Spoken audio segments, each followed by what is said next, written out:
Welcome, and thank you all for joining the Market Surveillance Committee meeting. Please note that today's call is being recorded, and all attendees are currently in a listen-only mode.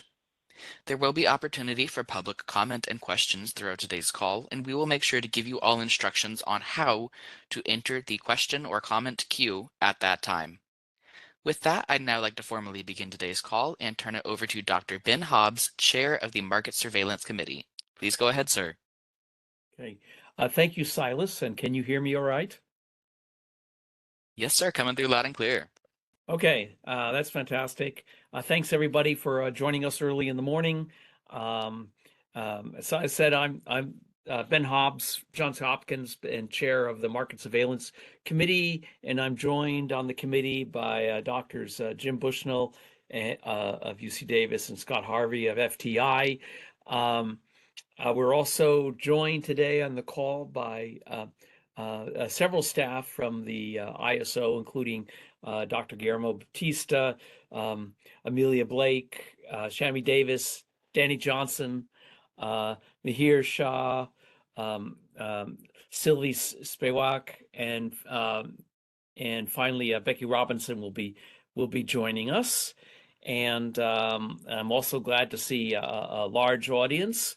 What we'll be doing today is we have one substantive agenda item that's been scheduled, which you'll hear from Sylvie Spewak and Scott Harvey on gas resource management. But prior to then, as always, we have it's open mic night, or we have an opportunity for public comment. And I'm very grateful to have heard from at least a couple of stakeholders who want to take this opportunity to comment on some other issues or to raise questions. This is an opportunity to do so. Although we don't have time to explore them at depth, this is a good opportunity to raise them, put them on our radar, and make a comment if you like, or ask a question of staff. So at this time, Silas, can you see if anybody would like to queue up to make a public comment?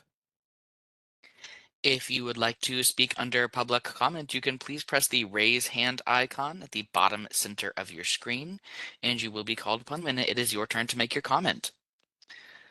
All right, we do currently have one hand up in our queue. Callie Wells, your line is unmuted. WPTF, can you guys hear me okay? If you could speak up just a little bit, Callie. Is that better? That's better. Welcome. Hi, thank you. Actually, so I just wanted to see if the MSC would be willing to discuss at the next meeting, hopefully, an EDAM related topic that just came to light. I think it was mid to late August, the CAISO held an implementation meeting on intertie modeling and pricing under EDAM, and they explained how with EDAM, energy importing at interties will now be modeled using generation aggregation points or gaps, and it sounds like there can be different flavors of these gaps depending on where the energy is sourced from, which obviously is a shift to what's done from today, right? It's just a single injection at the intertie location. And as far as I can remember, this is the first time this topic has really given much airtime with stakeholders. And I think at this point, we're all trying to really wrap our minds around what this change means and kind of think through the market implications that it introduces, especially on the pricing side. It sounds like with this change, there actually might be different prices for energy at the same importing location.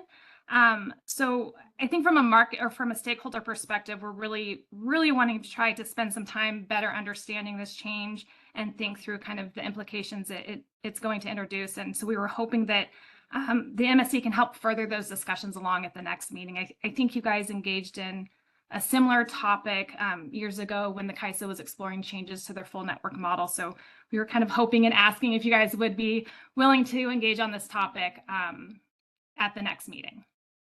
Okay, so yeah, that was about 10 years ago. And, yes, it was. Yeah, right.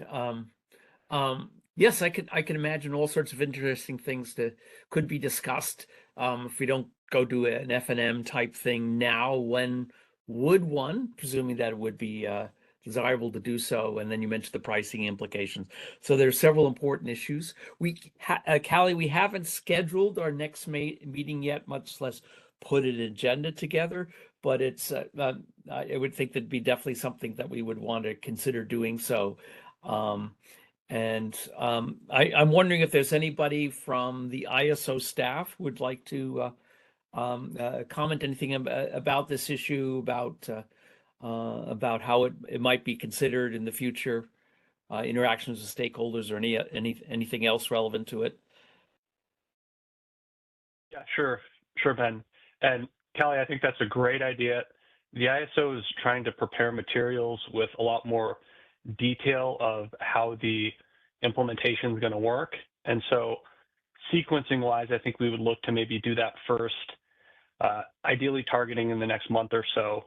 And then maybe we would be able to have a discussion with the MSC to the extent that their schedule allows after that. Okay, yeah, that would be great. Like I mentioned, I think at this point we're just trying to understand this change and what it means from the market, larger market perspective. So I appreciate that. Thanks. Absolutely. Could someone just remind me of the timeline for something like this and the process? I assume this is not something like a board issue. And so this is part of the EDAM package as we ramp up. And is there any kind of timeline is there a decision point and those sorts of things that we should be mindful of? No, there's no decision point per se, Jim. It's more, we just want to ensure that market participants have all the information regarding the pending changes with the EDAM implementation as soon as possible so they can incorporate that information into their participation strategies. Okay, so this is relevant to EDAM initial go live, is that right? Yeah, yes. The big change on how intertype bidding would work is coincident with EDAM go live. I see Dan Williams has also got his hand up, and he might also want to talk about this. Maybe we should call on him. Thanks, Scott. Can you all hear me okay? Yep. Great.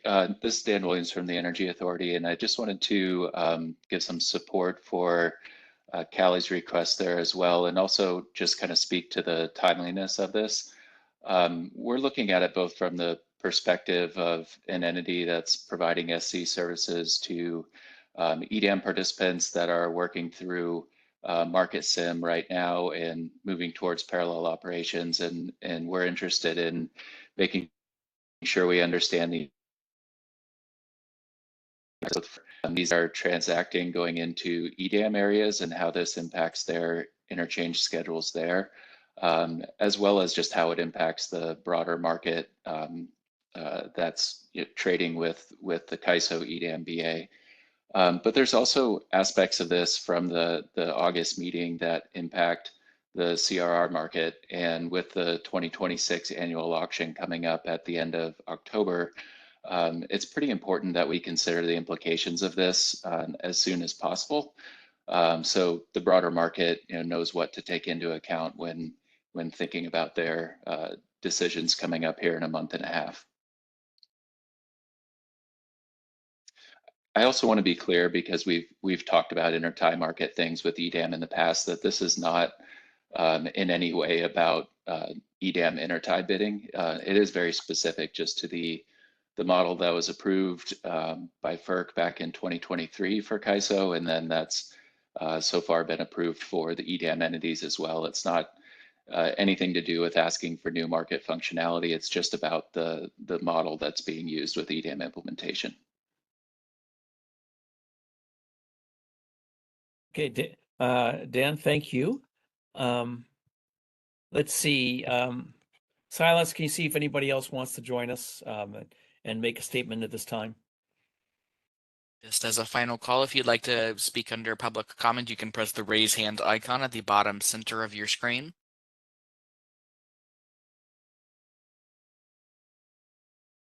All right, at this time, there are no further comments. Okay. Thanks, Silas, and thanks again, Callie and Dan. All right, so now we'll go to the media item on the agenda, which is gas resource management, and we're going to start off with a presentation by ISO staff, Sylvie Spewak. So thanks, Sylvie, for preparing this. Thank you, Ben, and good morning, everyone. Good morning, MSC. I'm going to provide a brief overview of how we got here and some of the objectives of the draft final proposal, just to tee up this discussion this morning.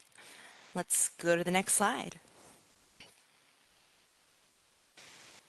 So the ISO initiated gas resource management working groups and a policy initiative to consider how we can make sure existing tools for gas generators are applicable, accessible, and do what they're supposed to do for all regional entities. We want to make sure that gas generators across the market footprint can successfully participate in ISO administered markets.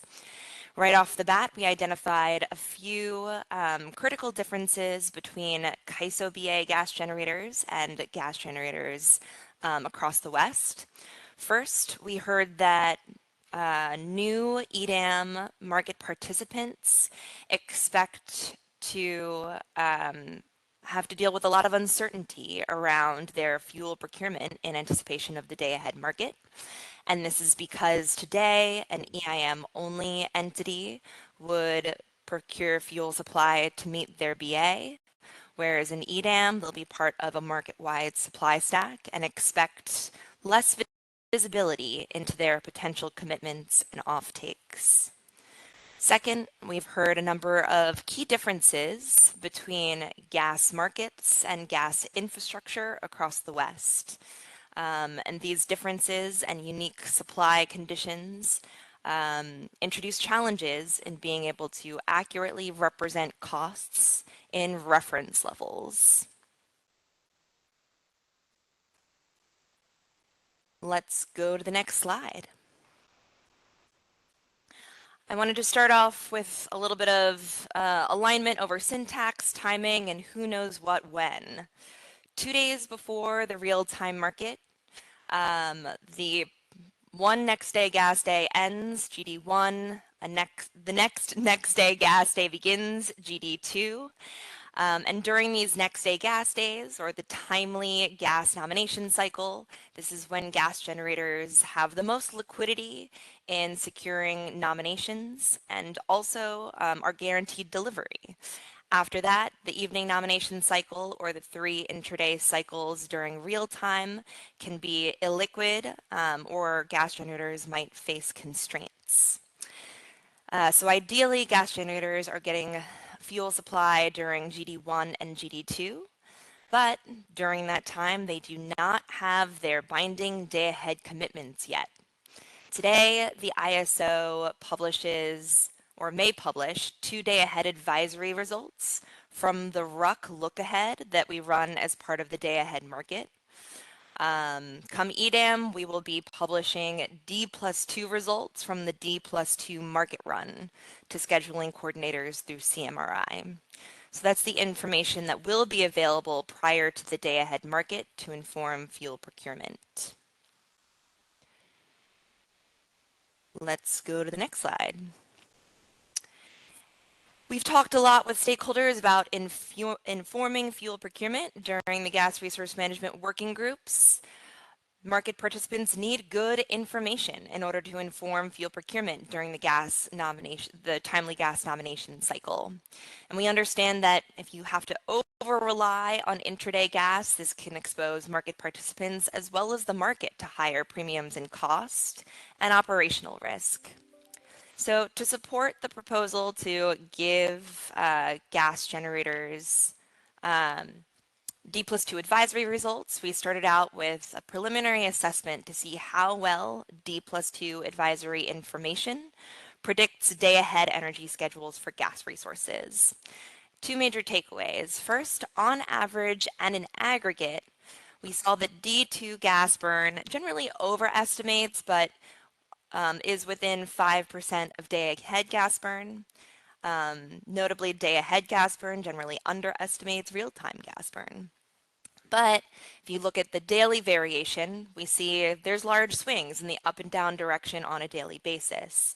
And we understand that this is largely driven by changes in the bid set, outage information that comes in, and changes in forecasts. Let's go to the next slide. So in addition to giving gas generators this advisory information to inform fuel procurement, we also wanted to think about how much flexibility they have within reference levels and the reference level change request process.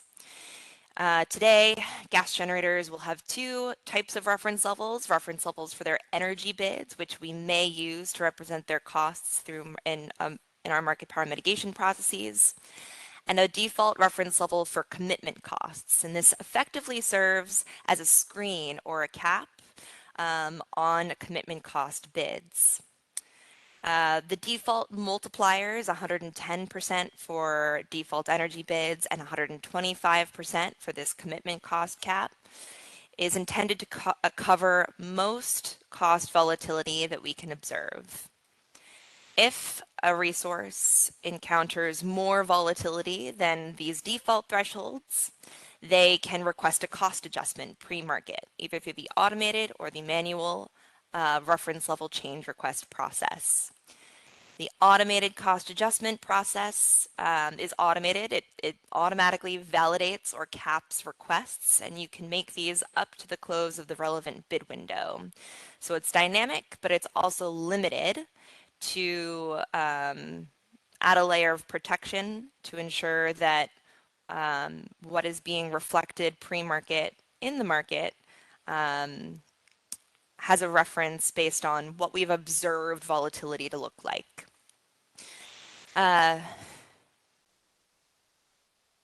Default energy bids default energy bids and commitment cost adjustment requests through the automated process can be validated up to approximately 137%, depending on how you do the math. But importantly, these threshold values were determined and supported by data that we looked at based on the CAISO BA, so PG&E Citygate and SoCal Citygate. Let's go to the next slide.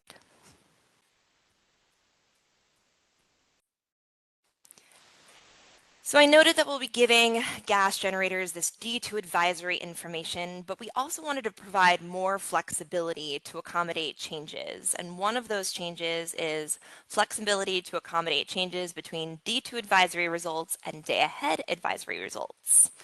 This is because we want market participants to trust the advisory information, but there's only so much, or there's only we can only get them to be so accurate. There's always a limit to how accurate these can be. So if we want you to trust the advisory results, we also have to give you some flexibility when we get them wrong. So the ISO is proposing to give market participants more flexibility to request cost adjustments when the D2 underestimates day ahead. This reflects two problem statements that we heard from market participants at the very beginning of this process, when gas generators are unprepared if they do not get enough gas supply during the timely gas nomination cycle. High demand for intraday gas can increase premiums and illiquidity, and this is costly to manage. So this proposal is intended to give you more flexibility to manage those potential costs. Sylvie, just a clarifying question. Sure. Is this when D+2, that's a balancing area level forecast, right? And underestimates day ahead. You won't know that until after you clear the day ahead market. Or is this some kind of EDAM-wide forecast, or what is this based on? That is a great question, and I think I go into that on the next slide. Okay, fine.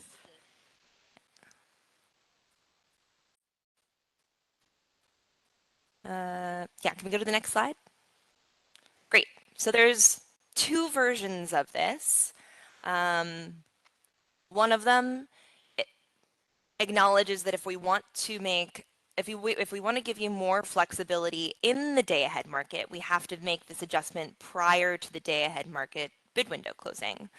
So what can we do that would, or what trigger can we use that might indicate to us the D2 underestimated day ahead. So the proposal is to use the change in demand and VER forecasts that we observe between D2 and day ahead. These forecasts come out at 5 a.m. and 8 a.m.-ish each morning. So we will have information that can tell us what the change in forecasts were between D2 and day ahead by 5 a.m. prior to the day ahead market. Sylvie, my question still applies here. Is this the forecast for the EDAM footprint or for the balancing area? It can't be for their schedules. And I don't know if we see that the forecast for the entire EDAM went up or down, that might not provide good guidance for their balancing area. And what kind of exports they'd be scheduled for. Great question. I believe at this time the proposal is to use the change in forecast for the EDAM footprint. I'll pause there and let you react to that. No, that I understand that, because I think that's what you have to do, but we have to recognize the limitations of, you know, how that'll be valuable to the market participants, and we have to kind of study that, I think. Definitely. One of the big challenges with this proposal is, while I think we've gotten support and recognition for identifying the problem and the goal of this proposal as a concept, we definitely need to explore supporting data. One of the challenges with that at this time is that the relevant supporting data does not exist yet. We do not publish D2 advisory results today, so it would be difficult to make any correlation or make any connection between D2 and whatever trigger we're contemplating. We also don't have the forecasts relevant to study, and we'd want to see what the change in market behavior looks like. But again, EDAM doesn't exist yet, so we're somewhat limited in our ability to make these connections and to inform what the valuable change would be. Scott, kind of to your earlier point on, is it a BAA forecast or an EDAM forecast? We tried to put ourselves in the position of an EDAM BAA, and their forecast will definitely dictate kind of where their resources are going to be utilized. But the bigger unknown would, when we thought through this, was the broader footprint forecast, which could trigger, to your point, a lot of exports that they weren't expecting. And the EDAM BAs might not have as much insight into that broader footprint forecast, especially I agree regarding VERS totally, and like Dan. remote regions. I agree totally, but the thing is that different regions may get scheduled those exports. So saying that there are going to be exports somewhere, you know, I mean, it doesn't even, you know, tell you where it doesn't tell you where the exports are going to be coming from. So, you know, as the EDAM gets bigger, if it's just Pacific Corp and CAISO, maybe that's one situation. But if there are more entities, it becomes less informative for a BA to have to figure out, well, am I going to be the one that's scheduled to support the extra demand, or is someone else? And I agree totally that they should be able to figure out what their load is and buy that in the morning gas market, or, you know, as they feel appropriate. But it's, I think we got to recognize the challenge for the BA unless they know what they're going to be scheduled for. And I understand it's not clear how you can do that. Yeah, I don't think we would be opposed to also looking at the BAA level. Our intent here is, as forecasts change and we can identify a correlation between that forecast change and kind of unexpected market results, to provide additional flexibility. Yep. I mean, I think, as I'll talk about later, you know, we can study some variation in the CAISO between the accuracy of the overall CAISO forecast and what it is at the lap and sublap level. And if we've got lots of variation there, then that's a warning sign for what we can expect over a much bigger footprint.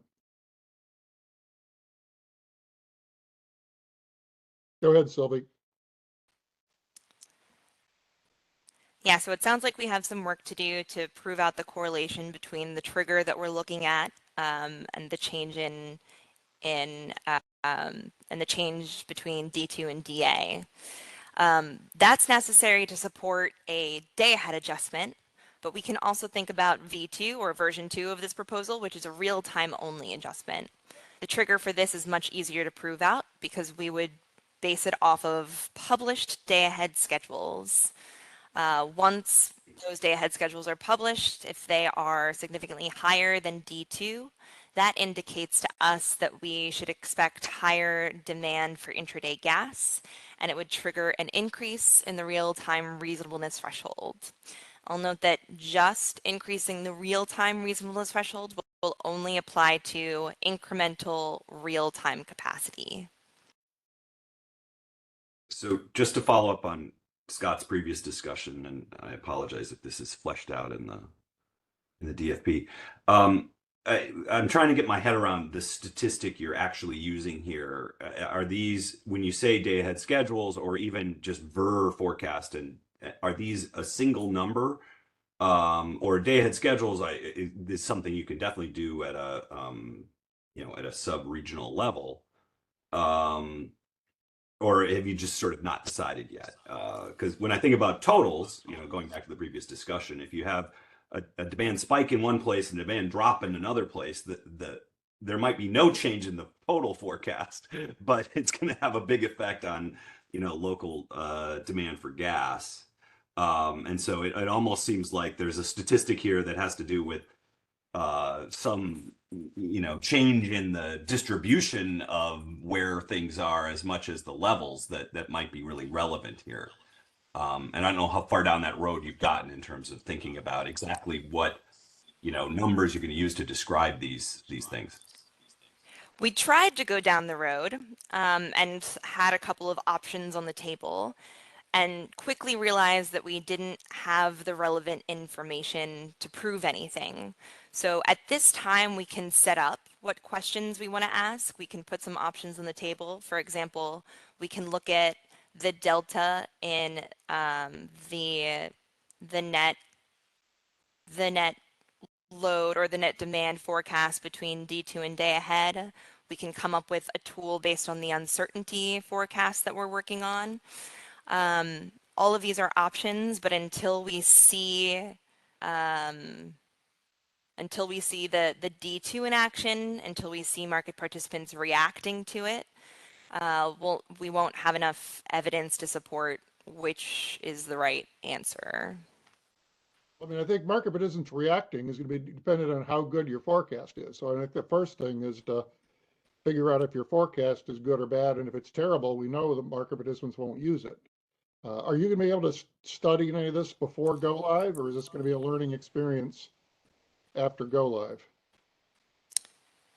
I believe we will have some data during parallel ops to start looking at what the D2 looks like, but I won't speak for our analysis team. Because we have to be realistic. If this is something that's going to be functional in a year or two, it isn't going to help market participants next spring.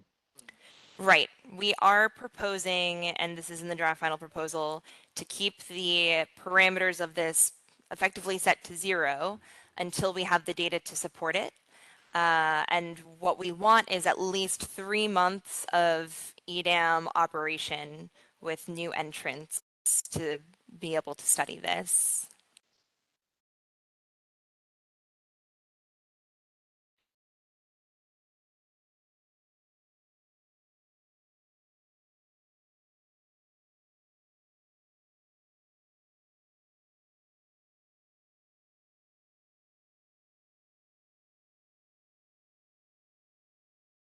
Okay, I guess it's you can continue.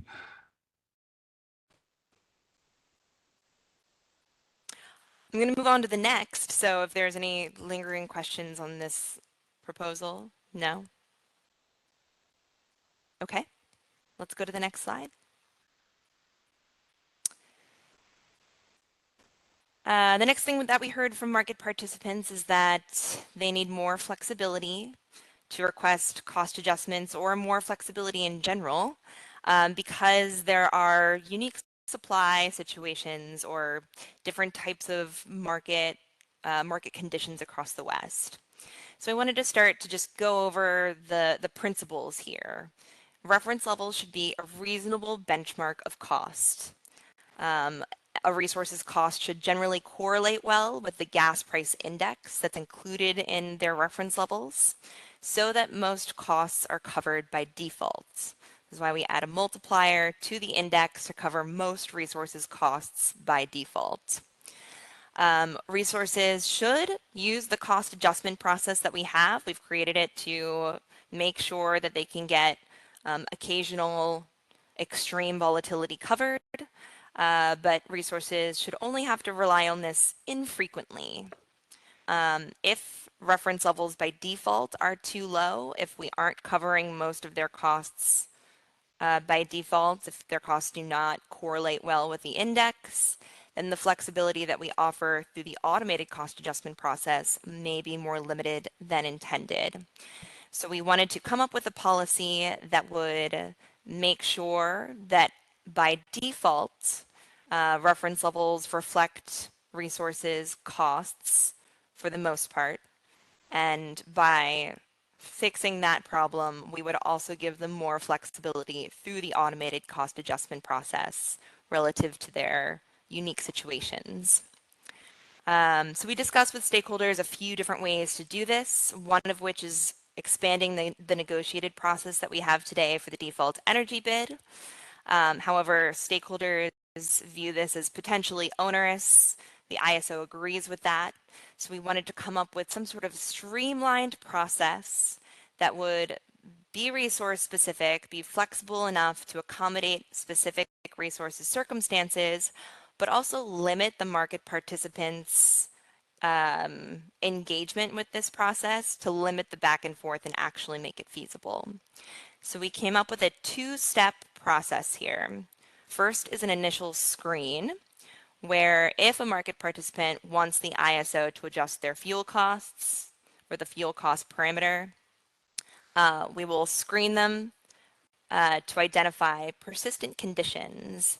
In other words, do they request cost adjustments more often than we think is reasonable? If so, proceed to step 2. If not, we'll deny the request and they can come back next year and request the same thing. If we do identify persistent conditions, the ISO will assess resource-specific fuel cost information to determine what the appropriate fuel cost parameter adjustment would be. On Wednesday, during the stakeholder call on the draft final proposal, we talked about 2 potential methodologies the ISO might use to come up with a fuel cost parameter adjustment, both of which are similar to adjustments that we might make today. First, we might come up with an N value that would serve to scale a resource's reference levels in a way that makes sure they rely on the cost adjustment process with a similar frequency that we see in the CAISO BA. Another methodology might be a weighted average or a max of, where if a resource procures fuel from multiple hubs, we would come up with a methodology to cover purchases from the hubs where we see the most volumetric purchases.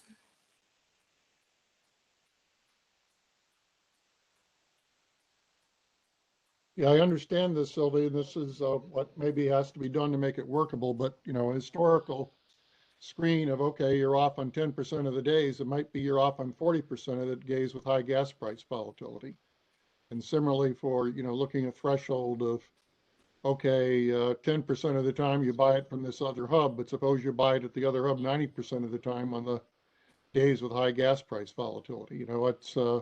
It's hard to use these generic historical backward looking rules to reflect what's going on a particular day. And I'm not saying you're doing a bad job of it. I just think it's a real challenge that we got to recognize.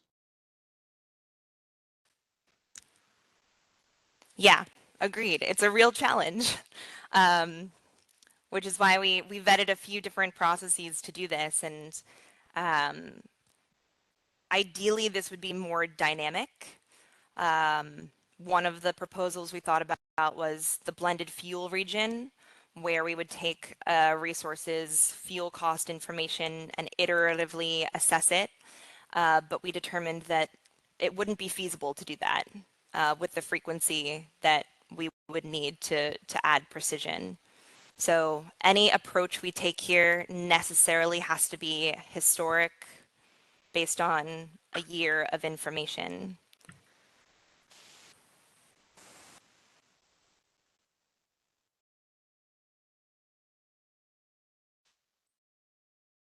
Yeah, it seems like we've run into this problem in a couple contexts. I think the flexible ramping requirement and certain like price where we really want to focus on specific behavior during a small number of periods, and you have to go back a long time to identify enough of those periods to get any statistical traction. But you go back so far, and it might not be that relevant to the current situation.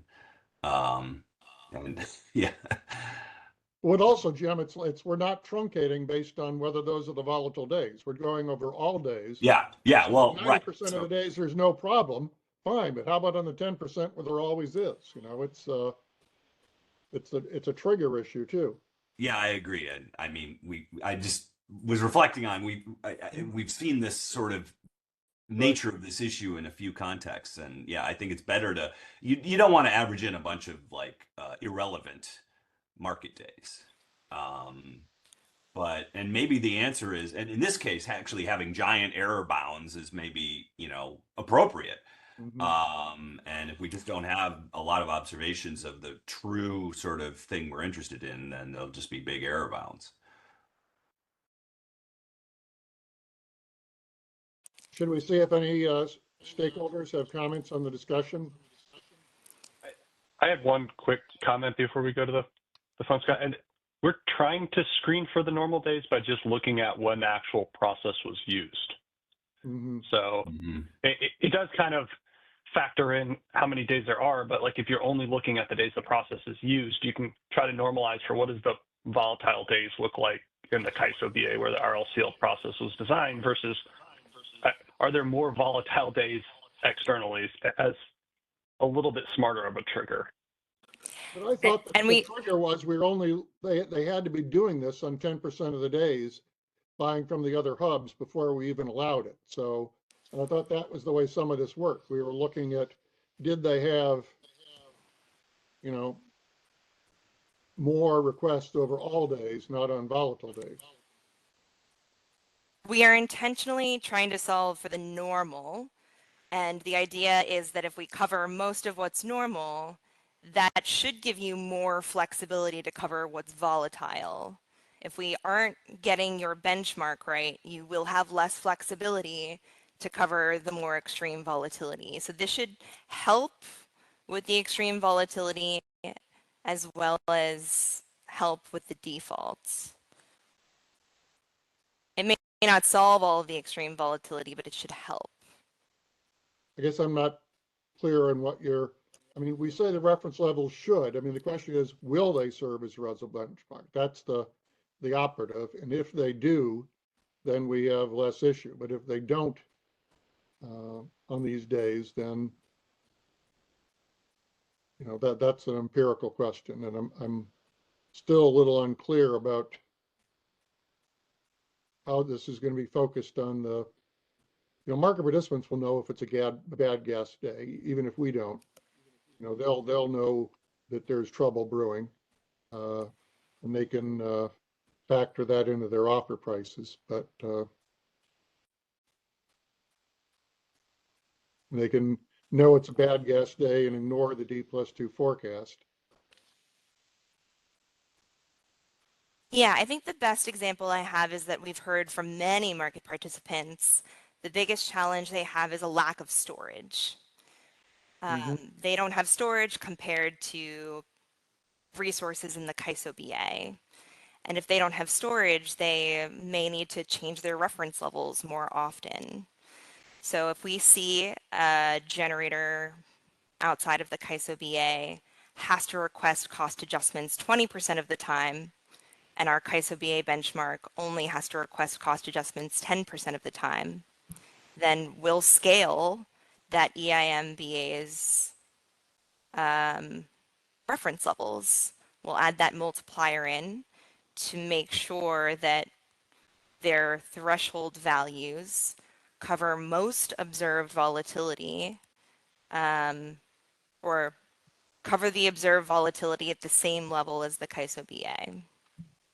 So it's basically it's a relatively less storage multiplier. That's at some point. I'm not sure the right time to get into this discussion, but there's sort of a couple issues here. One is the sort of market volatility, which is hard to kind of unearth because there's liquidity issues and transparency issues. And then there's the sort of physical penalty environment here with OFOs at equivalents that also affect the cost of the gas user, but are not kind of a gas market supply demand equivalent. And I can see storage, is really relevant to the latter. You can manage these OFO sort of physical constraints better.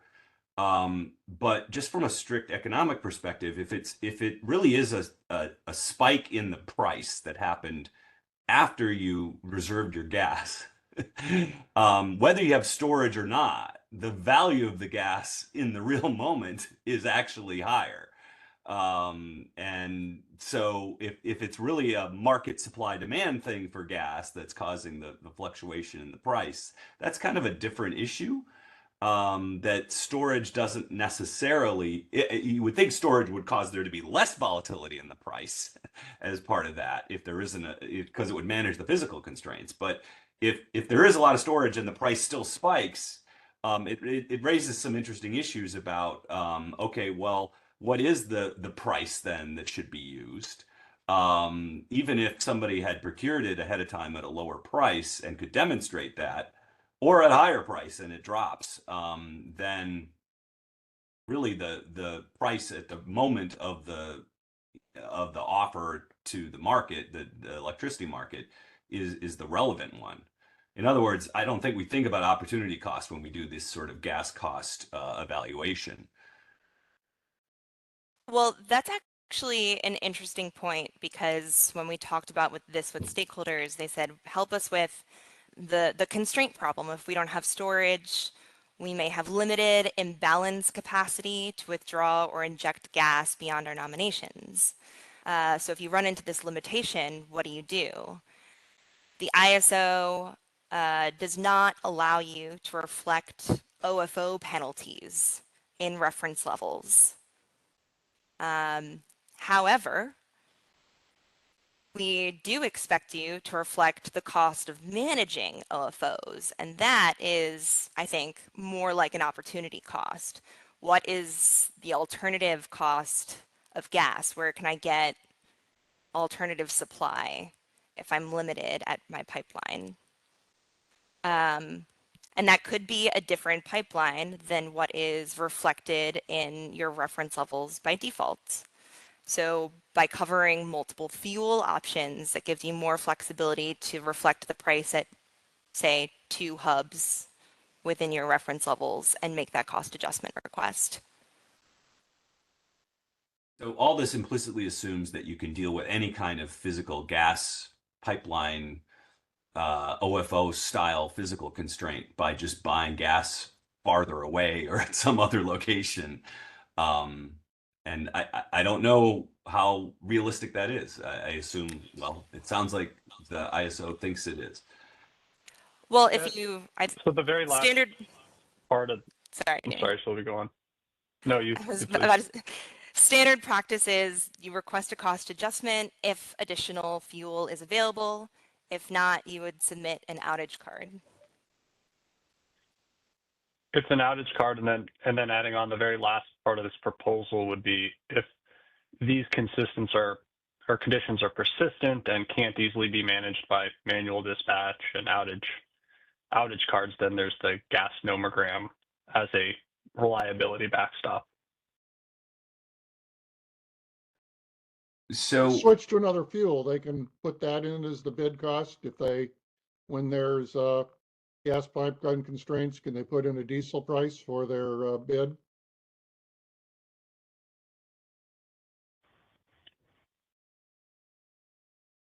Under this proposal, but they theoretically they could show us that's what they were doing. If that's Right, 'cause what their they were costs would be doing that with far some regularity, yes. I'm sorry, If so it's once a year, probably not, because it wouldn't pass this screen. But if this is a semi-common practice on tighter volatile days, like it should show up in the data that they're needing to request cost adjustments much more often and outside of the bounds of what the CAISO BA reference would be, at which point we would index up their reference levels, like their base reference levels. what if they're bidding their diesel costs and that means they're not committed? Does that count as an observation by your, like, what is once a year? In what way? Is it once a year where you actually be burning the diesel, or once a year in which you might contingently need it? well, you might Or, be not allowed to bid it, Jim. It might be above the cap. well, there's, yeah. The initial screen would count all automated cost adjustment requests, which means it would count an automated cost adjustment request that was based on the price of diesel and we capped it. We would still count that here. We would also count all manual cost adjustment requests that were validated pre-market. So if they had that proof, we'd count that.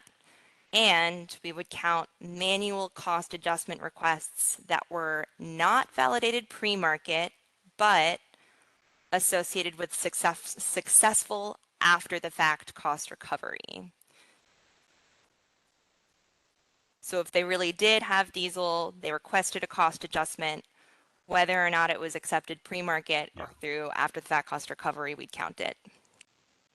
Yeah, so in that scenario, their bid might be capped, they're committed, they have to burn diesel, and they could get the cost recovery after the fact. And then forward looking, we don't want that to happen. So if that happens with any greater regularity, you just index up the reference level so they wouldn't be capped in the first place. So the other question I had along the lines of this, and I didn't know the right time to sort of go down this road.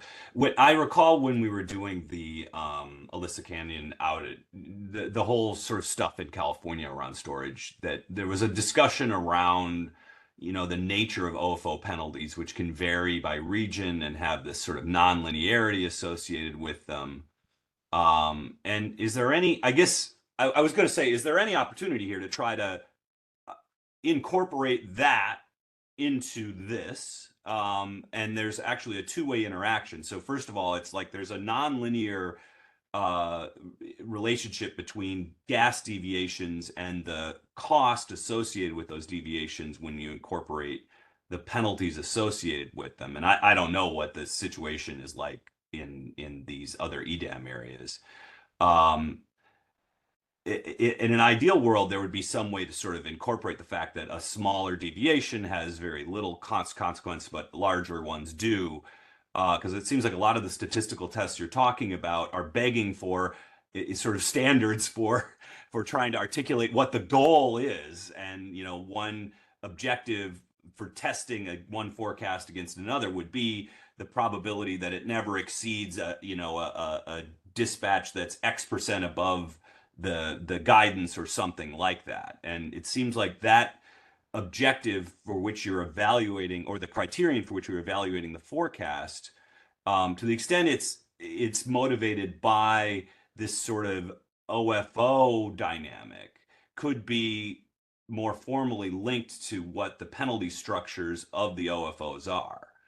And again, it's sort of just one example would be, what if the OFO penalties sort of skyrocket above a 5% deviation, then you'd be looking for evaluating the forecast to minimize that sort of magnitude of the deviation. But if, you know, maybe if it's less accurate within 1 or 2%, that'd be okay. Just as an example. Now, thinking through that logic, though, that's assuming that the OFO penalties reflect some kind of true cost as well, which, I mean, who knows where the gas pipelines come up with this stuff. And so that sort of begs the question of how much have you guys engaged with the gas pipeline and the gas industry writ large? It seems like there's an opportunity here to the extent OFO penalties are designed to, minimize some problems gas pipelines want to avoid, that, EDAM is going to change the operations of the firms, of their big customers. And so it does seem like there's an opportunity here to sort of iterate in terms of the incentives that the EDAM is providing the gas generation fleet and the incentives that the gas companies and the gas pipelines are providing to their customers. And I don't know how much that community has engaged on this, but it does seem like that's something that should happen at some point. Yeah, I think the idea of informing what the appropriate or what the max deviation between D2 and day ahead gas burn might be based on those limitations from the gas companies is interesting, and we have put that question out to stakeholders to ask, if we measure this in MMCF, how big is too big a deviation?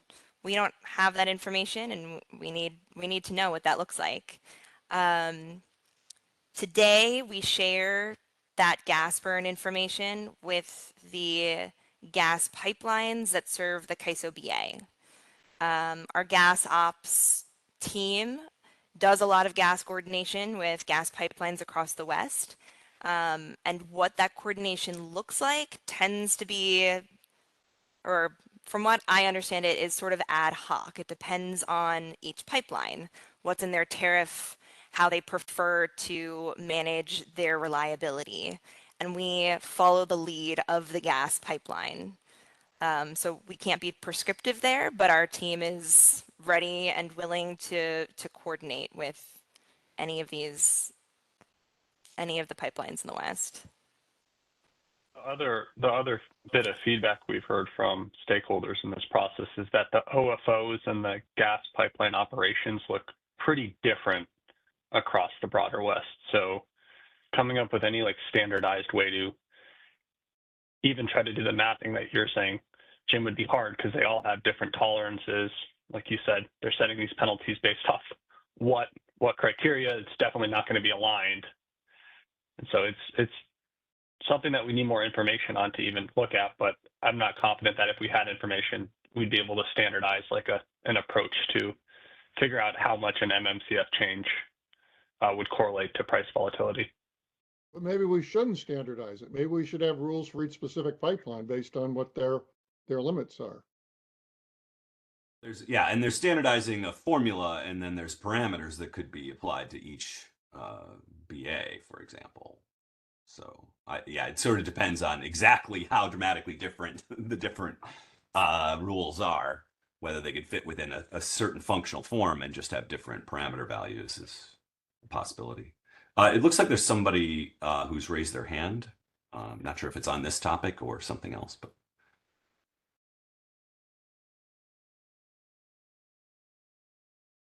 Should we? Michelle Tovar. LADWP. Sorry, Michelle, where are you? I'm sorry, where are you from? LADWP. Okay, great. Michelle. Thank you for asking a question. Yeah. I just want to comment. Toby and the team has done a really good job taking stakeholders' feedback. I do think that this conversation is has gotten again a lot of additional insight. The last comment of maybe not standardizing and being able to have different thresholds depending on the pipeline is interesting because that's one of the topics that we've been discussing. There's some pipelines that don't necessarily have OFOs, so the pricing spike sometimes is not really driven by the OFO. It has to do with the demand supply.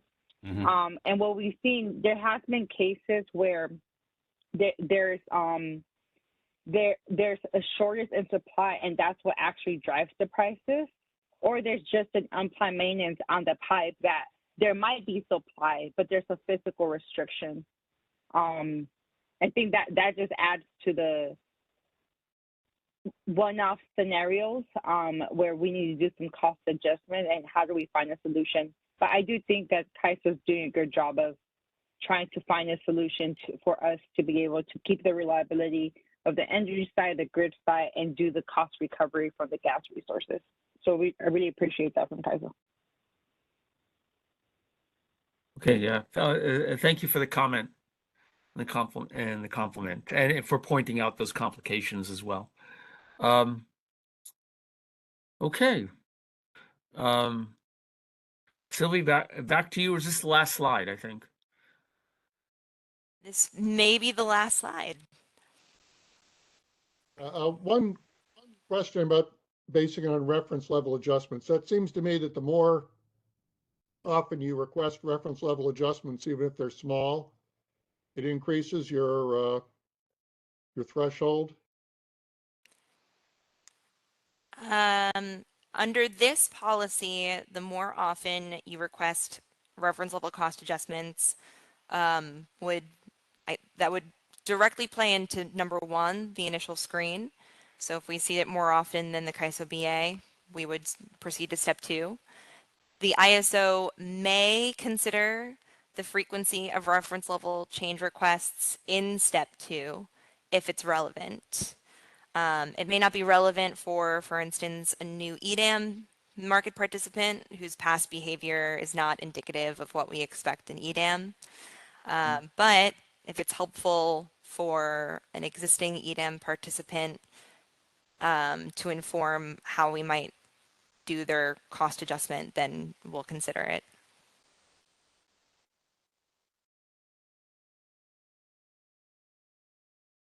And I assume requests are not just the criterion, that like they're requests that are evaluated as right as legitimate or appropriate or something. Right. The example in the draft final proposal says we might see you submitted, all of your reference level change requests from last year in the month of September. That indicates to us that maybe we can target a fuel cost parameter adjustment to the month of September. And that's one way in which we would consider your history of reference level change requests in step 2. I didn't quite understand your point about the someone whose behavior before joining EDAM would be different than after. Is it because you're just saying the dispatch and commitment process would be different, or is there something else that? Yeah, great question. We got a lot of stakeholder feedback on this because the very first analysis that we did supporting this process was looking at commitment cost bidding in the CAISO BA versus EIM entities, and it looks very different. And the reasons that we heard are because market participation looks different. For example, if you have a multi-stage generator, you might show it being online in the base schedule at a higher level than what it would be if it was participating in EDAM. And therefore the transition costs for anything below that,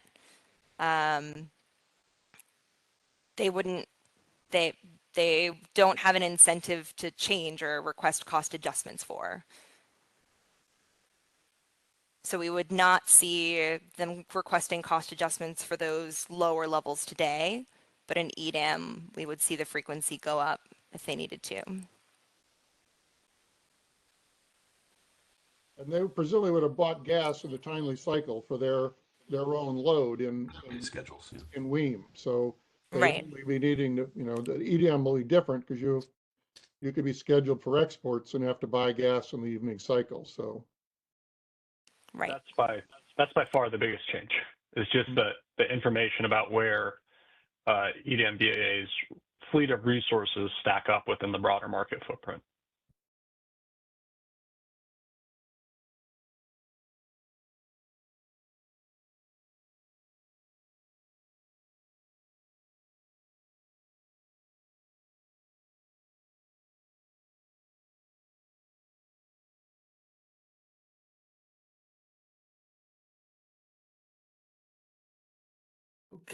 Okay. Is there anything more, Sylvie, you'd like to say, or Danny, or Scott or Jim, before we go on to Scott's presentation? I would add this isn't a complete snapshot of what the proposal is. This is more a targeted what's changed since the last iteration. There are a couple other pieces that are staying the same, like providing different methods for after the fact cost recovery or discussion about how the gas nomogram could be used. So those are all still there for just everybody else on the call to reference.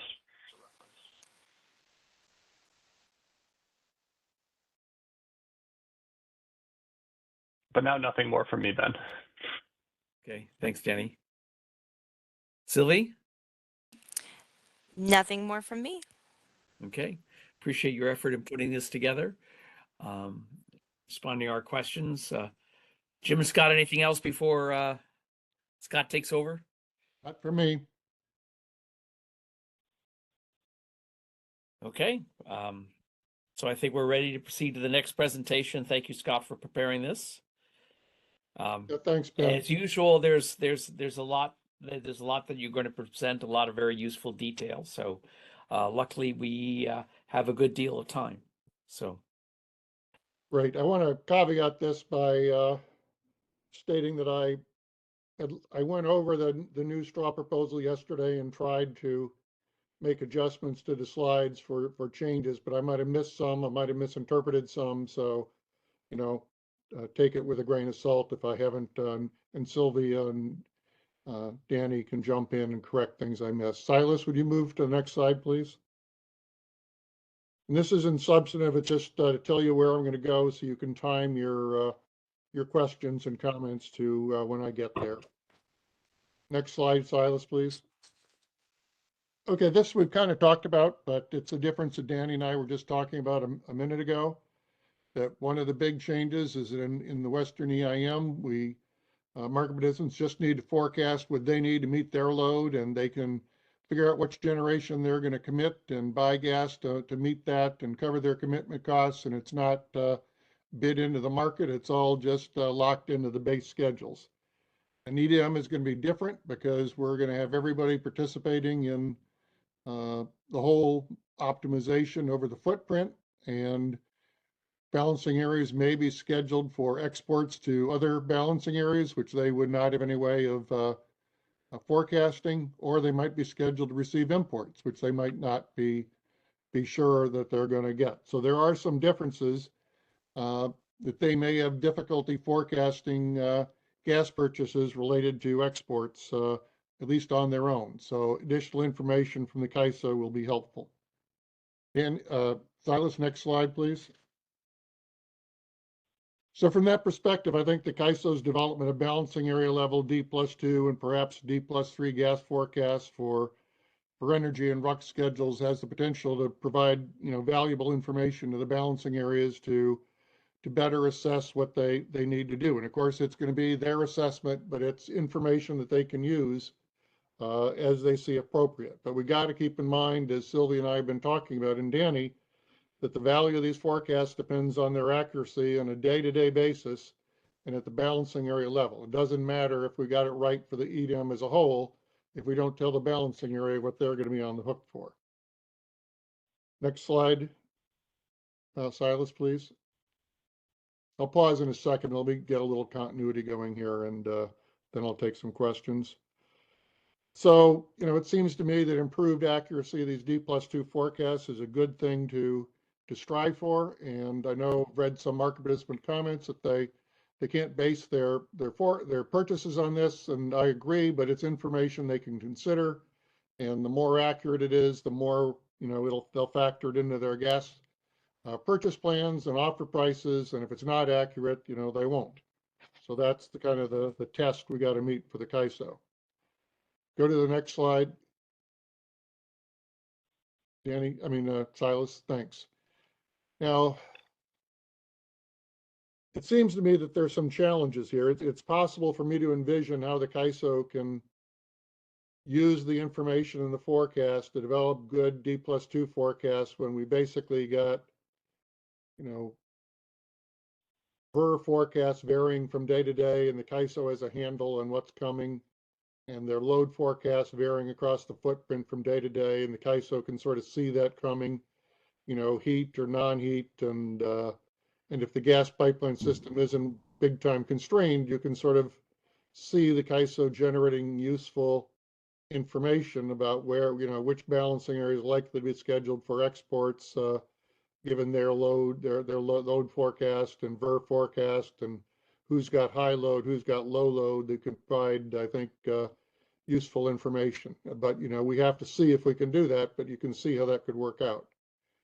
I see it seems much more challenging for me to envision how this will work well and provide market participants good information on their gas burn on days where there's a lot of gas price volatility.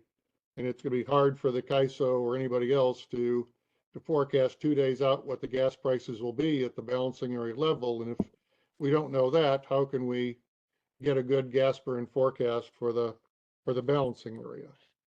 So, go to the next slide, Silas, please. So this is where I get to that, we might need to think about how do we do on the days where the gas prices are stable? Can we get those forecasts good? Because the market participants can probably figure that out. But how are we going to do this, and what can we really expect on the days with gas price volatility? We can't even come up with expectation for the evening gas price based on the morning gas price. So what are we going to do when it's a couple days out? And there's a lot of talk by stakeholders in CAISO about forecasting the DEBs. Well, that's relevant if the DEB's going to apply. And if we can't forecast the DEB, how can we forecast what their commitment's going to be and how much gas they need? So this seems really challenging to me. Go one more slide. Sylvie put a lot of good information in one of her presentations. I even updated this for the stuff that came out recently because I didn't have time. So this is going back a couple of weeks and what I'm putting up there. And you can see that, at the day by day level, there's a lot of variability. And and this is for the CAISO balancing area as a whole. And it looks like, I'm just eyeballing this, but it looks like there's so much variability that this isn't just bad gas days. This is a lot of days that we've got significant gas burn errors, but maybe that's an optical illusion. So, it would be good to figure out how good we are on the days with low gas price volatility versus others to assess what we've got to work with. And again, this is just CAISO wide. It isn't looking at the accuracy at the lap level or the sub-lap level. And for EDM BAAs, we have to tell them what their gas price, what they can expect. So this is, I see this as challenging. Silas, go to the next slide. So as I said, I think it'd be good for the CAISO to look at trying to sort of filter out what are the days with big gas price changes from day to day, and look at the days where they're pretty stable and say, how good is our forecast? And think about how could we, what's wrong with our forecast if it isn't good? I mean, if that forecast is really off for the CAISO BAA and then for the laps, that's a warning sign, I think. So I think the first step is to figure out, can we get good D+2 forecasts on the nice gas days? And even that would be good for the, if we could get those accurate, I think it would have value for the EDM BAAs because they'll know what the nice days are. Even if we don't, they'll know going into the morning gas cycle, okay, this is a nice day. I can give some credence to the CAISO forecast, or no, this is a really bad day and I can't. And of course, they're going to use their own judgment on what they do, but at least if we can give good D+2 to D forecast for the nice days, it might be helpful to for the market participants. So I think it'd be good for the CAISO to kind of drill down first for the CAISO. How good are we on the nice days? And if we're not good on the nice days, I mean, I think there's a learning experience we can start working on now of why aren't we good on the nice days? And maybe we are. Maybe what I see in that graphic is just an illusion of the way the graphic is, and maybe we are good on the nice days.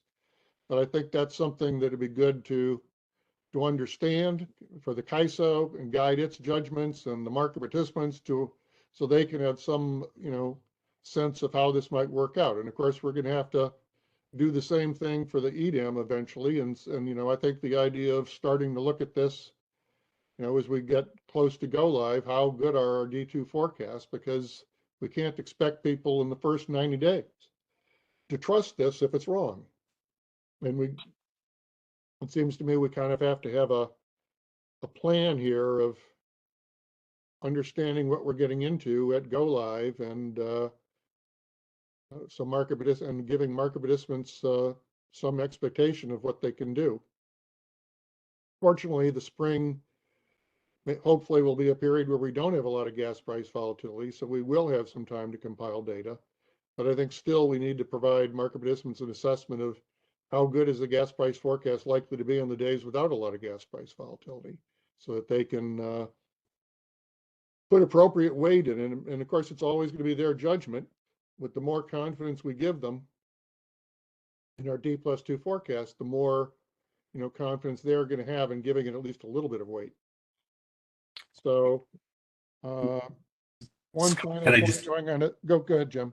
Oh yeah. I just wanted to sort of return to the thought I had earlier about, I think when we're evaluating these forecasts, the first step is figuring out exactly what the criterion is for a good forecast. And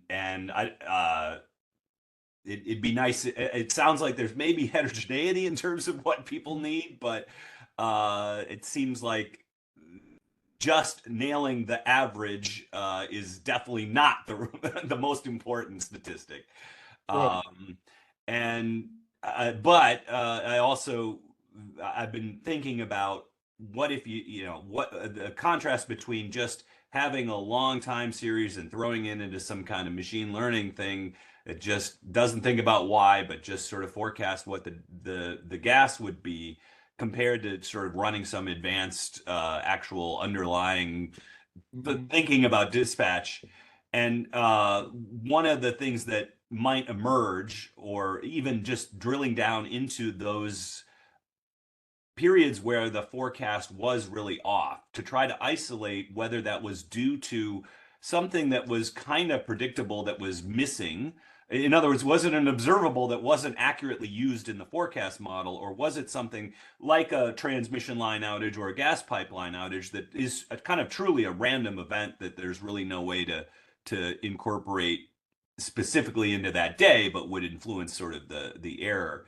So I do think there's a step here in terms of forensically interpreting why forecasts are off on some specific days that could be useful here. Yeah, and I think if it's a gas pipeline outage, and that would be fall into a GAD-BASS day, and I'd say I know we're going to be off on those. Mm-hmm. I'm concerned about the good gas days, and there you've got the question of, is our demand forecast D+2 so bad that it doesn't really help? Or is our VERC forecast at D+2 so bad it doesn't help?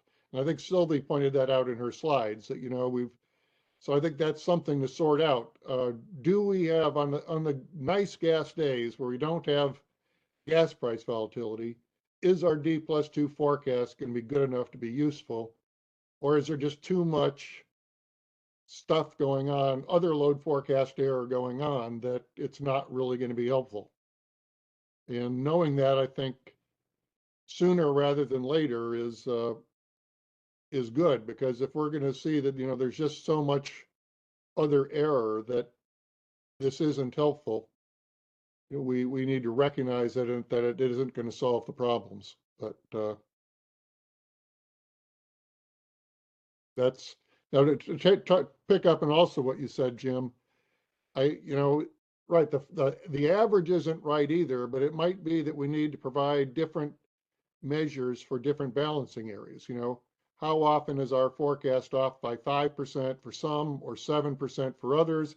Because they all may have different flexibility in, with their pipelines, and how much they can increase their nominations intraday or not. And maybe for some areas, a 5% error is no problem at all. Maybe for some areas, even a 10% error is no problem at all. But for others, it may be, they might have very limited ability to increase their flows. So that, maybe talking to balancing areas when we get to compiling individual data about, what's a useful threshold for that particular balancing area to have us, give them on the accuracy of our forecast. I mean, they can tabulate it too, but maybe we should do it for them and give them some confidence.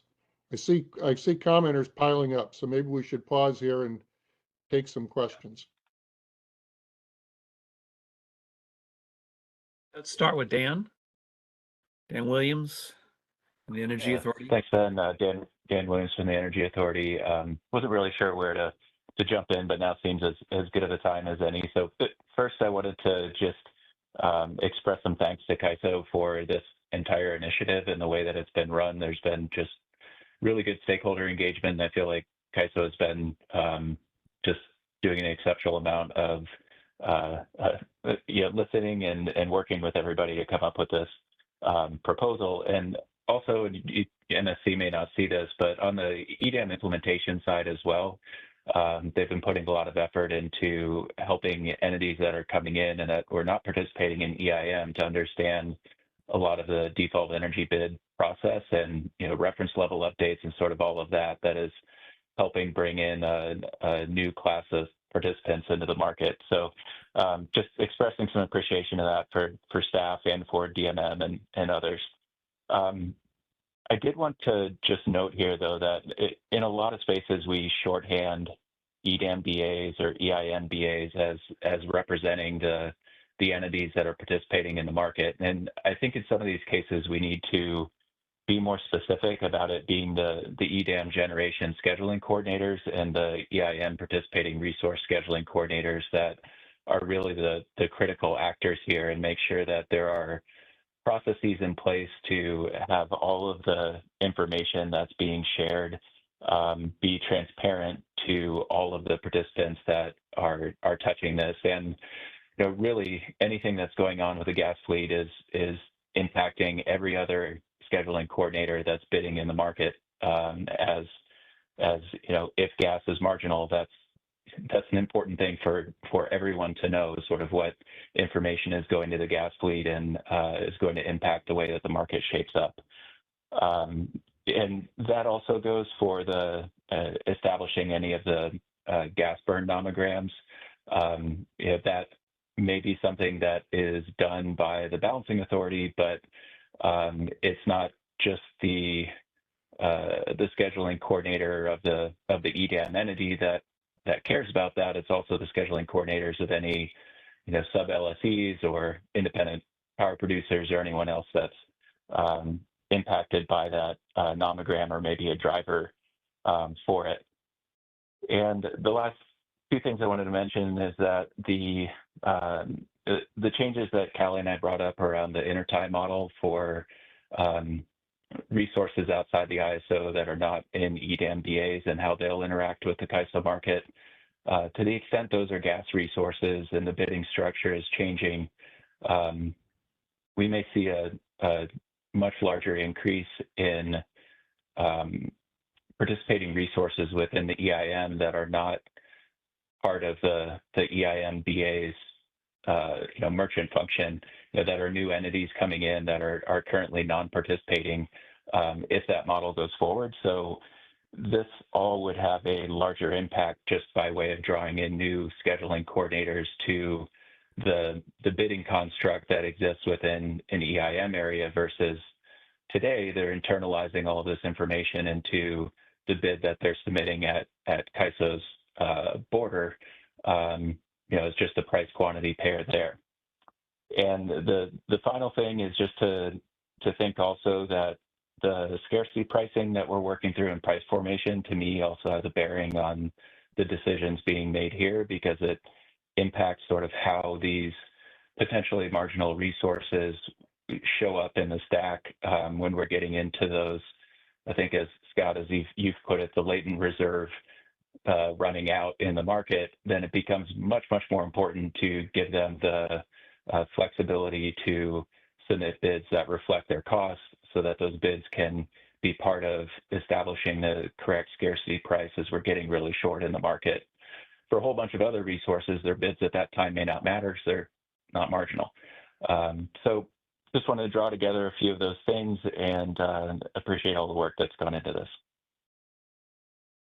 Dan, I totally agree with your point about, you know, we ultimately need to drill down but below the balancing area. I was just starting with trying to get it right at the balancing area level. I totally agree with you. Ultimately, we got to get the forecast down to the relevant entities within the balancing area. But I thought at a starting point as a goal for the CAISO is trying to get it right, at least for the balancing area, or understanding if we can't. Because if we can't get it right for the balancing area, I don't see much hope for getting it right for each of the entities within it.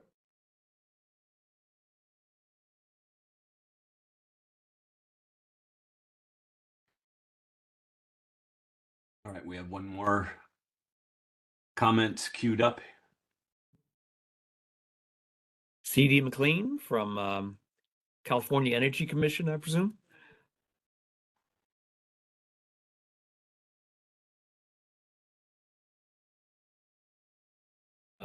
CD, you still there? Be on mute if you're.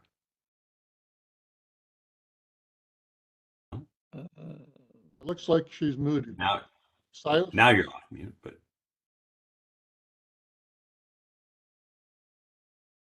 CD, you may be double muted on your phone. You might need to check that.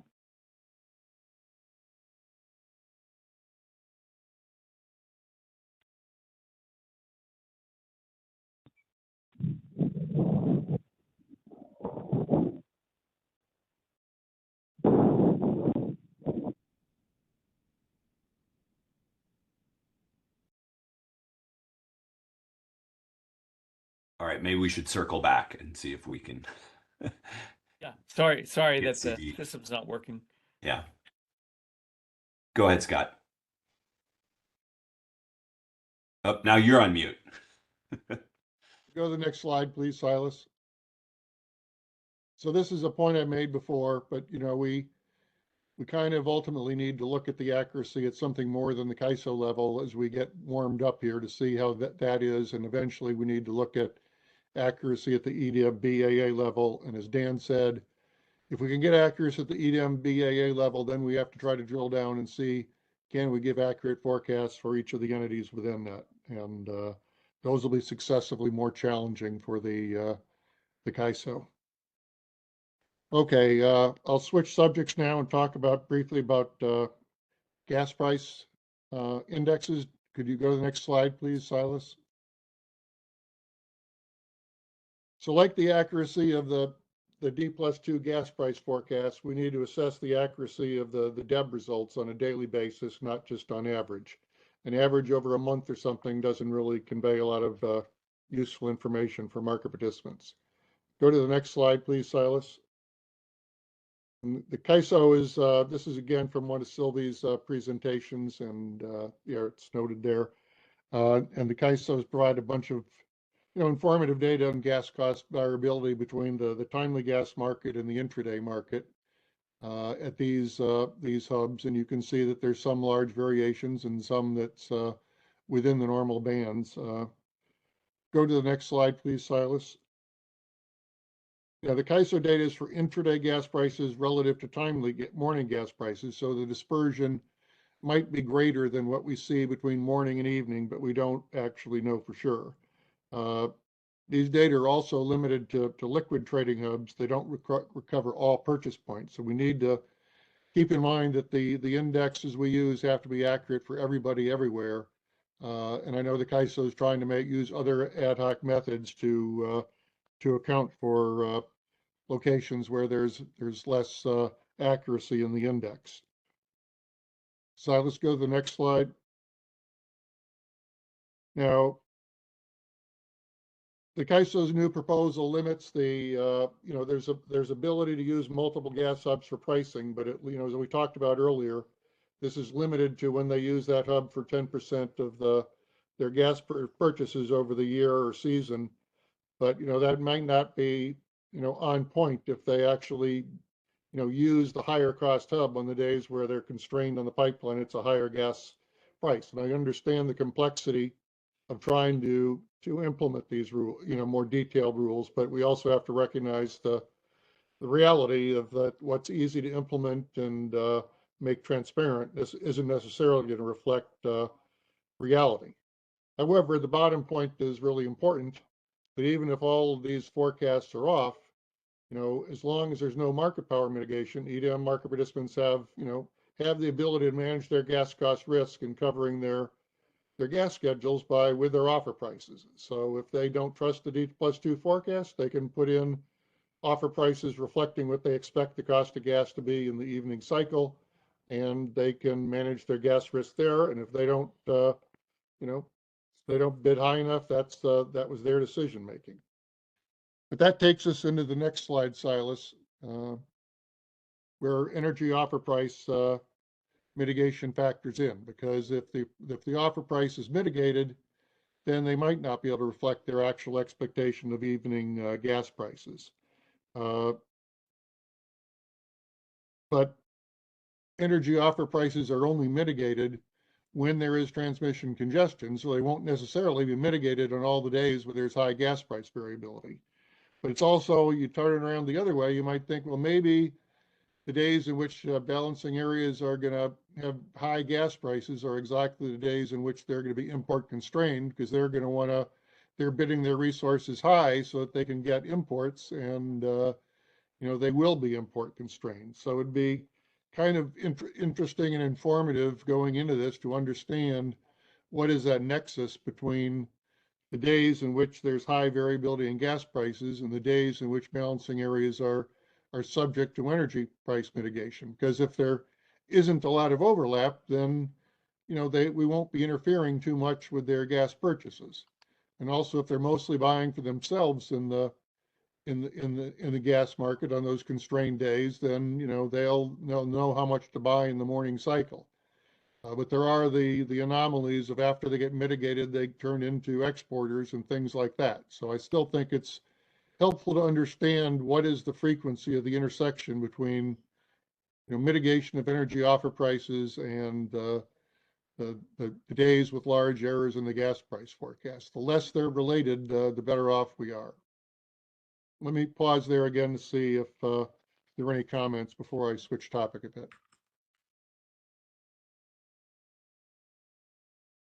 And Jim, you have first crack.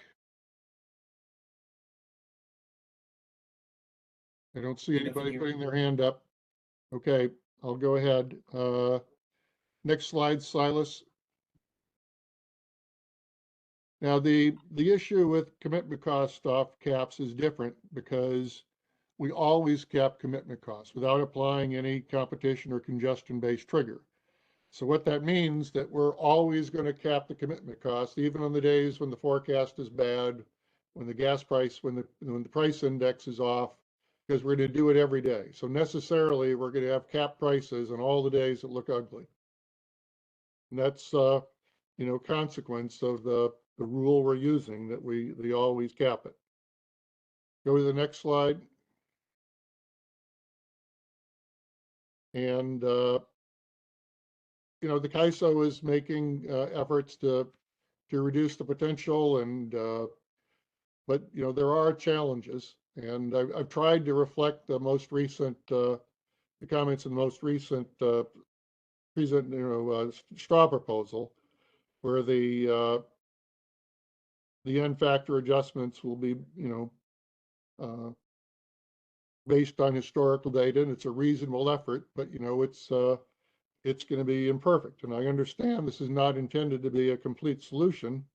It'll be backed up by out-of-market cost recovery methods, but that approach has limitations as well. And I think we also have to be realistic about, are we really do we want to allow this increased flexibility on every day, even when there is import congestion, even when the entity potentially does actually have market power? And there's a trade-off here between more flexibility to people who don't have market power and more flexibility to market participants that have market power, and then their imports constraints binding. It would be better to provide the greatest offer price flexibility to market participants lacking material market power, at least on that day, because there's no congestion.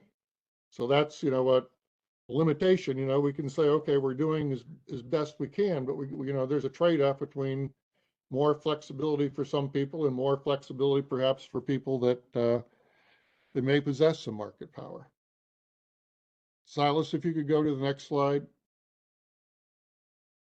There, and I understand, you know, we've got the backup of the uplift recovery mechanism, but I think there are a couple limitations we have to have in mind when it's applied to balancing areas that aren't import constrained and don't have any market power. One, if we allow market participants to recover costs capped at their unmitigated offer when their offer is too low, and then cap their recovery at actual cost when their offer is high, on average, the resource is not made whole. You know, so the offer capping, even when we give them the conditional uplift, there's potentially a shortfall because when they don't guess right.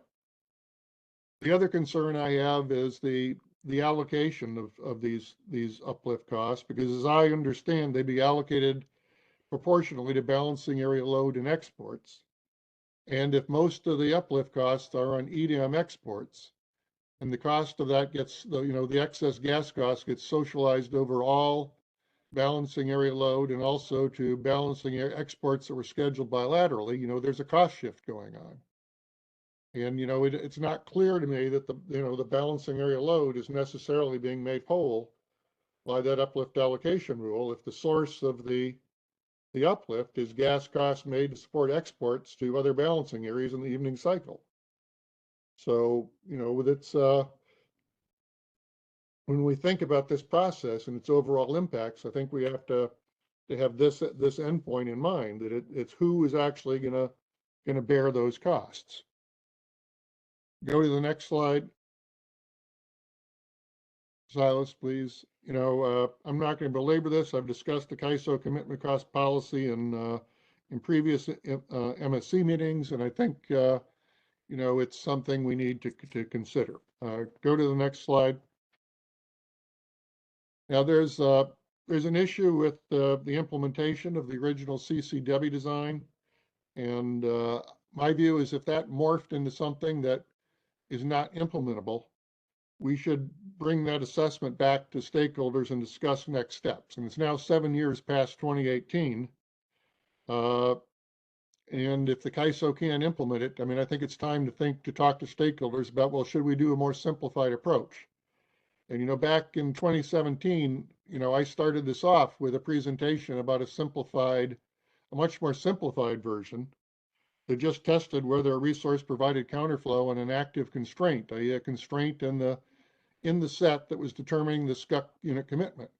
And, you know, that doesn't appear to me to have all the challenges that maybe the endpoint CCW design would have. So if it's not implementable, you know, I think we actually should have gone back more than not waiting 7 years, but at least at this point, we shouldn't be talking about what do we need to do to implement an unimplementable design, but talking about, well, is there a simplified design that we can implement? And this is relevant and ties back to everything that we've been talking about, complexity and inability to do these forecasts. You know, if we can't get it right, and it's very challenging to get the gas price forecast right, then maybe we shouldn't mitigate commitment costs when there's no potential for the exercise of market power. And then we don't have to get it right. And they can manage the balancing areas, and the individual resources can manage their gas price risk with their offer prices.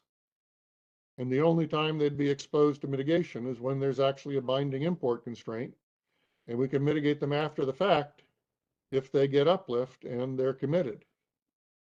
So, you know, I feel like, you know, there's a challenge here, and I sympathize and agree with almost everything the CAISO says about the difficulties of getting this right and how do you do all these things. But then I think for the commitment cost part of it, why do we need to do that? And if we can't get it right, why are we doing it? And I don't see the uplift allocation as completely solving these issues. So, this is kind of troubling to me. I see Danny's got his hand up, so why don't we turn to Danny? Yeah, no, Scott, I think I agree. I can't speak to why it's been 7 years, but I know as we kind of prepare our policy bandwidth for next year, this is something that we're planning to revisit with stakeholders. Is there a commitment cost mitigation structure that meets the needs of the regional market that we think that is reasonably implementable that solves this problem? We've kind of viewed this as there's almost two different sets. There's what Sylvie's put forward already, which is let's get the costs as accurate as possible on one hand, and then understanding, to your point, that that's probably never going to be possible to do perfectly. Let's get rid of the type 1 errors and the potential for over mitigation, which this type of proposal would handle. So I think we agree with you, and this is something that we're planning to revisit next year. Right, and I think we can step back, and we don't have to get it perfect. We can still mitigate commitment costs sometimes when we don't need to, but don't do it all the time. And try to cut this back so it's less of a burden for the balancing areas. So that's great to hear, Danny. That's exactly just to jump in again and basically repeat what you said. We went through this process, and it seems that what happened was, in order to, do this kind of as finely as perhaps ideal, it was way too complicated, and therefore it was sort of set aside out of fears that it might be over mitigating, and then we ended up mitigating everybody as a default. And so doing something imperfect that's less over mitigating is still a step in the right direction.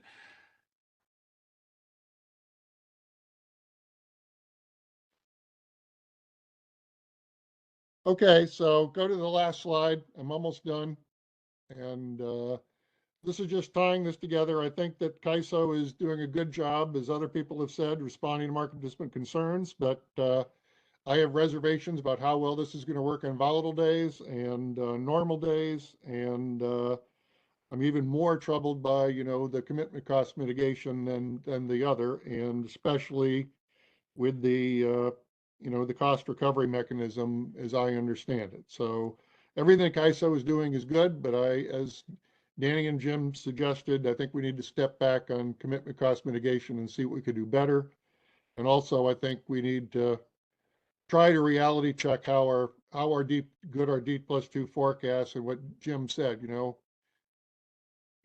how good can we get it? Can we identify, if we look at the nice gas days where we have some hope, can we identify things that are solvable, or maybe they're unsolvable? Maybe it's just like the VER forecast error 2 days out is just hopeless, or the net load load forecast error 2 days out is hopeless. So it'd be good to know that, so we don't oversell, our solution and expect things to be easier than they're going to be.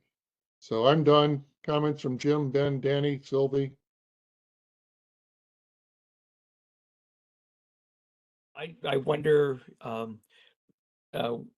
whether there's time and staff resources to do the type of analysis that's called for here, in terms of slicing and dicing a bit more, conditioning estimates of the accuracy of forecasts on the type of days that you have, for example. Is that something that might be practical in the near term? I'll jump in there. We have thought about it. There are a number of challenges with this. The ISO tends to not dig deeply into what drives gas markets, because we don't have a lot of visibility into that.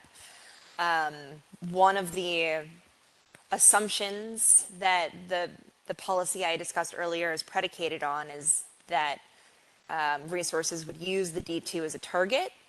And if we get it wrong, that is what would drive gas prices. Not that that is a way to screen volatility that's occurring exogenous to the ISO. So we can look at how our forecasts relate to volatility, but it may not be meaningful if we don't know what's actually driving volatility. Well, I'm thinking something simpler, Sylvia. You've already got the error in the gas prices, and throw out all the days with big errors in gas prices and see how good our forecast is. You've already got the forecast.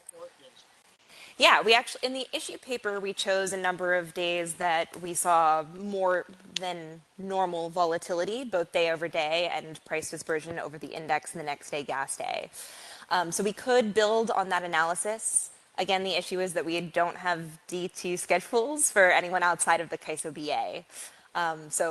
The inferential value there is going to be limited, just given that we can look at PG&E Citygate and SoCal Citygate, but the characteristics of those gas markets and the infrastructure there is going to make it very different from what we might expect in the EIM and EDAM.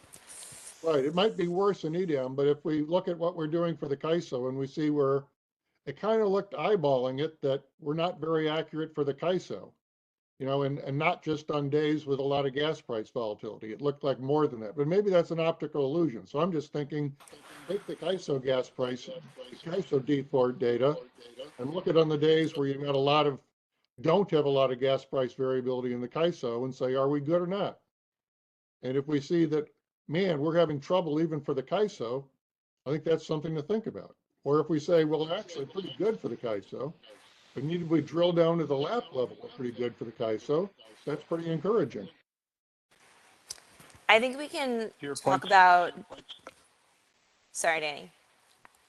I think we can talk about doing this once. Oh, your turn, Sylvie. We can talk about doing this once some of our planned changes go into effect. I think a lot of what we have planned is going to impact the accuracy of the D2. For example, today the D2 uses historic bids, so bids from 7 days prior. Once EDAM goes live, we will be using D1 bids if we have them, if the market participants have submitted them already, or day ahead bids if not. So that should make a difference. Imbalance reserves is expected to make a difference in terms of how much RUC we see, driven by market operator load conformance. So there are just a few changes that we want to see in the market before we dig deeper into it. Danny? I think we would also kind of on the ask about what our analysis bandwidth would need to defer to Guillermo and his team about how they'd be able to do this in the interim. I don't think that's something Sylvie and I are qualified to speak on. Yeah, right. I understand. You know, the thing is, you know, some of the thing about using the more up-to-date bids is reflecting the gas price variability. That's why I was saying, let's step back from that and try to see how good are we in the days where there isn't a lot of gas price change, and therefore that we don't have problems with, you know, the bids we're using. But, you know better than I. I'm just suggesting that it'd be good, and I think market participants would respond better if they have more confidence in the accuracy going into it, because, you know, it has to work on day one. Yeah. We want to give as much information on the front end as we can, so we're not learning the hard way post day one that this isn't very accurate. And Scott, this is Guillermo. Let me emphasize that we are open and we are supportive to provide any analytics that is valuable and can be performed. One of the limiting factors that we have to recognize is that, yes, we can do all types of analysis regarding the inputs and outputs of the CAISO markets. We have, however, some limitation to try to be able to come with some projections of the gas prices, just because we don't have that level of insights and inputs of what drives the fundamentals of the gas market. That would be something that we would be very limited to perform, any type of projections of gas prices. But anything else related to the CAISO solution, to the dynamics of the CAISO markets, we are open and we are going to be able to provide the analysis needed. My observation about gas prices is Sylvie's already compiled that data on, you know, days with big changes in gas prices. So you don't need to do any more analysis of that. You've got the data there in her tables that you could screen out the days with big gas price changes and just look at how you do on the others. Is Sylvie's point on that we don't understand the factors that drive? I mean, we'd have to predict what days are likely to have more volatile gas prices, and if we don't have visibility into the factors that drive that. We don't. Sylvia, I don't think so. I think the market participants know that. If they're confident that our forecast is good on the nice gas price days, they know what a nice gas price day is and they can use our forecast. And they'll know it's a bad gas price day, so ignore it. That's the thing. I think we just have to go back and look at ex post, do we do well on nice gas price days? And if we can convince market participants that, yeah, we do good on those days, they will know, their gas buyers will know whether, and the people managing will know whether they expect it to be a good price day or bad price day. They don't need us to tell them that. They'll figure it out. Oh, okay. So you're saying that we don't have to be able to predict that. Right. We just need to know ex post tell our market participants how well do we do on the nice gas price days so that they can have confidence in it and they'll know what a nice gas price day is. At least that's my belief. They'll have a sense going into the morning trading what kind of day it's going to be. Let's see. CD McLean from California Energy Commission. I think we've got you in queue. Let's see. Can you? Hopefully we can hear you this time. Can you go ahead?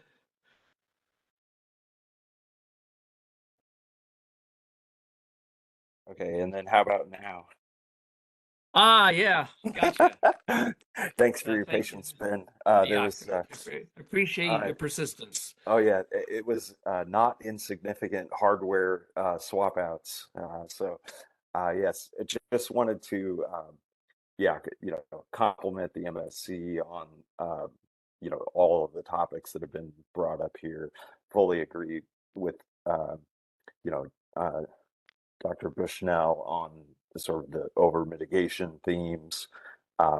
Definitely agree with Dr. Harvey on the treating the data that the ISO is getting in a post-fact manner and sort of looking for what signals are coming out of that and recognizing that not all market participants are going to face the same signal or react to the signal in the same way.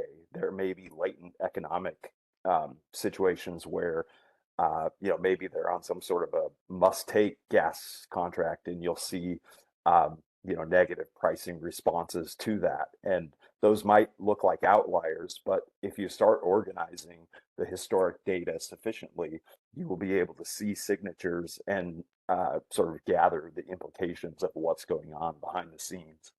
I think I'll leave it at that, but yeah, just kudos on the really good discussion. Okay, thanks. And again, thanks for your persistence. See, I guess that's all we have in queue.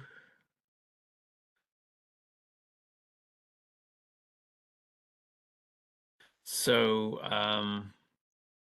given that comment and others, Scott, what you're saying, then an analysis conditioned on type of gas days, given that we think market participants will have an idea of what sort of type of gas days we're heading into, even if the ISO can't identify those, if that would be something that's valuable for the participants and worth doing, or at least exploring whether they can be done and if there's value to that. I think it'd be reassuring to market participants if we can show them we can at least get it right on the normal gas days. And it's a message to us. If we can't, then we got to think about it. Okay. And it'll be easier to get it right for the CAISO than it will be for EDAM, which is true. But if we, it's a warning sign if we see that we got some issues even for the CAISO that maybe we need to think about.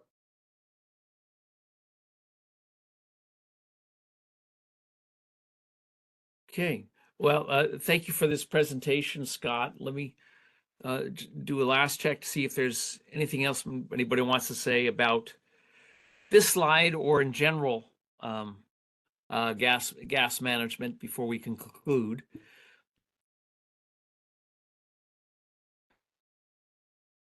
I see CD McLean's up again. Yeah, you can hear me again? Yes.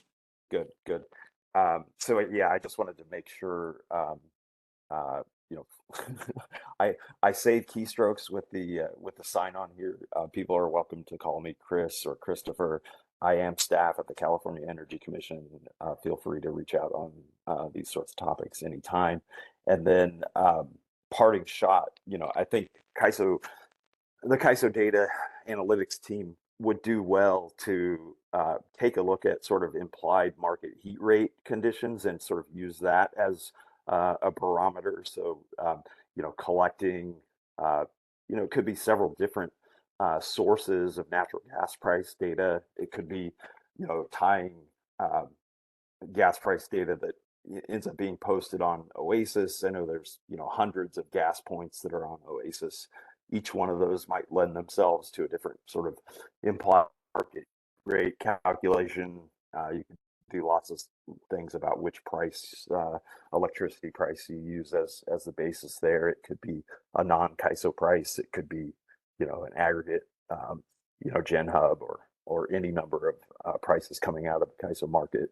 And I think that might lend itself to sort of looking at the relative positions of the gas generators in those areas and give some insight to what they're facing.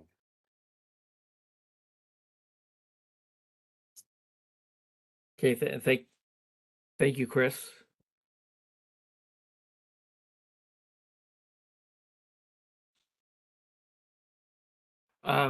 Okay, Sylvie and Guillermo, if you don't have anything to add, I think we may be done. Danny, you definitely appreciate all the input from all the staff as well as stakeholders.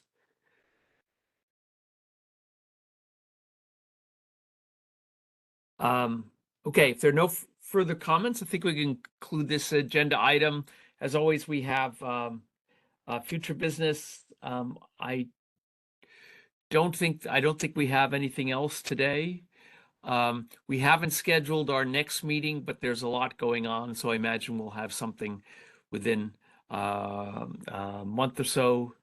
Perhaps considering the bidding full network model interactions under EDAM that Callie and Dan raised at the beginning of the meeting. So if there's nothing else, I think, Silas, we can conclude the public part of this call.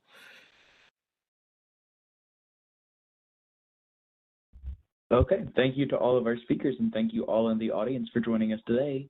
With that, our call is concluded, and you may now disconnect.